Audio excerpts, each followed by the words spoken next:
अस्सलाम वालेकुम everyone, this video is about where to listen for the heart sounds. तो basically हमारे पास जो हार्ट के वॉल्व्स होते हैं वो 4 होते हैं: aortic valve, pulmonary valve, tricuspid valve, bicuspid और मिट्रल वॉल्व। ठीक है, हमारे पास 4 हार्ट के वॉल्व्स होंगे टोटल।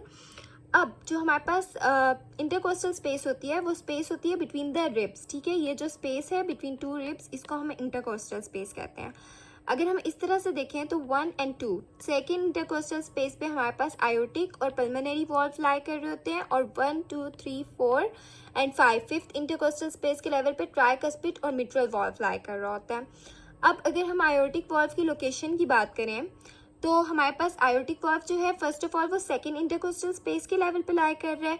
फिर अगर हम बॉडी को डिवाइड कर दें राइट एंड लेफ्ट पार्ट्स में, ठीक है, लेफ्ट पार्ट जहाँ पे हार्ट लाई कर रहा है और ये राइट पार्ट है, तो जो आयोटिक वॉल्व होगा वो सेकेंड इंटरकोस्टल स्पेस में और right side of the body में लाई कर रहा होता है, और ये medial side of the body में है। ये मीडियल साइड है, ये लैटरल साइड होती है और ये मीडियल साइड है बॉडी की। तो आयोटिक वॉल्व मीडियल साइड में first of all, second intercostal space में है सेकेंड थिंग, और फिर हमारे पास ये लाई कर रहा होता है right side of the body में।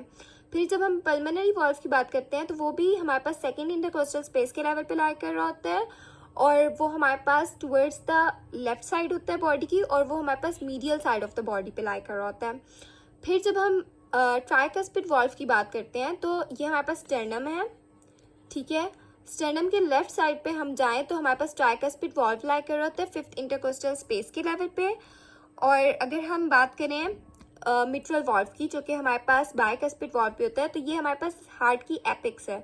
ये एपिक्स ऑफ द हार्ट में लाई कर रहा होता है फिफ्थ इंटरकोस्टल स्पेस के लेवल में, और ये हमारे पास मिड क्लाविकुलर लाइन के लेवल पे भी लाई कर रहा होता है। तो that was all about where to listen for the heart.